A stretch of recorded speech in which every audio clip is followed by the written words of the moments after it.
Innovation and digital education can play a significant role in promoting social inclusion and peace building, especially in regions like South Sudan,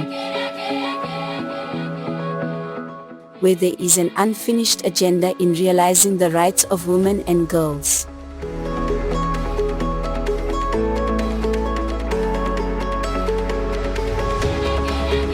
And the forms of discrimination involved the lack of appetite for communities or the society to be able to engage them in the various leadership roles, whether it's at national level or the local levels, and in the various sectors also.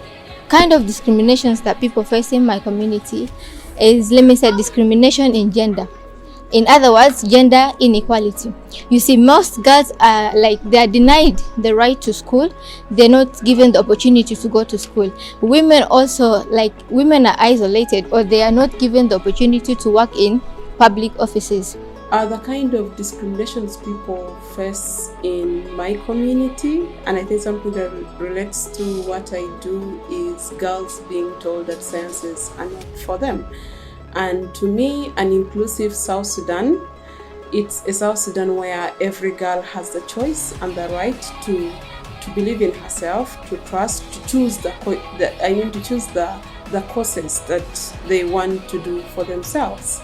Includes discrimination against our community members here.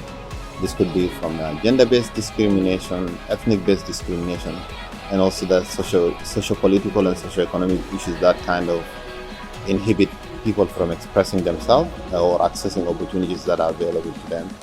And for us, we find ourselves as a catalyst for bridging those gaps, whether that means offering more voice to young women or offering a space to people who probably wouldn't afford a space elsewhere, and also opening a room for discussion on different issues that otherwise wouldn't be discussed in different setups.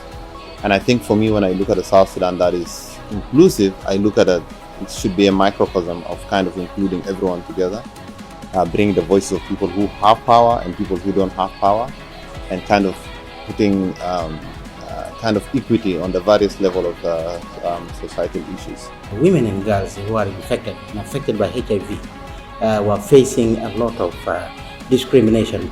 There were so many people who are not paying attention to them. Some of those people were discriminated for employment and other services. Development is very important in persons with disability communities. Different NGOs, the government, and different stakeholders, I call upon them to help persons with disabilities, because we all have the same rights as other people without disabilities. Remember, if there is war, persons with disability, it's really hard for them to run. What Hope Restoration does, mostly in terms of empowering and innovating works with the women in South Sudan, we train them on fuel efficiency stove. This has helped in terms of reduction of SGBB cases, because before we give such trainings, women used to work over 10 hours to go and collect firewood.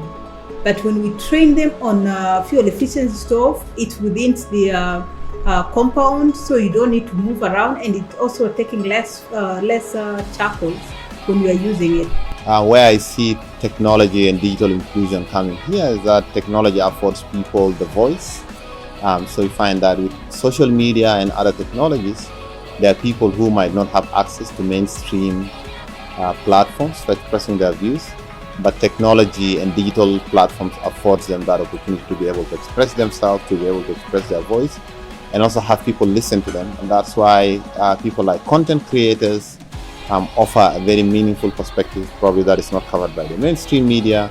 We also have a lot of young innovators who use technology to accelerate and solve different issues, whether that is related to gender-based violence, whether that is related to infant mortality, health, reproductive health, educating the young people on various contraceptive and different subjects.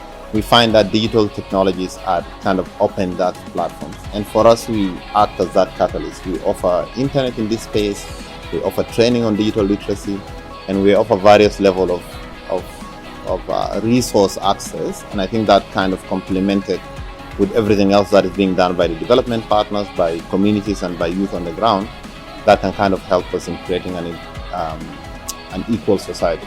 Imagine a world where women's rights are protected, have access to innovation and equal opportunities.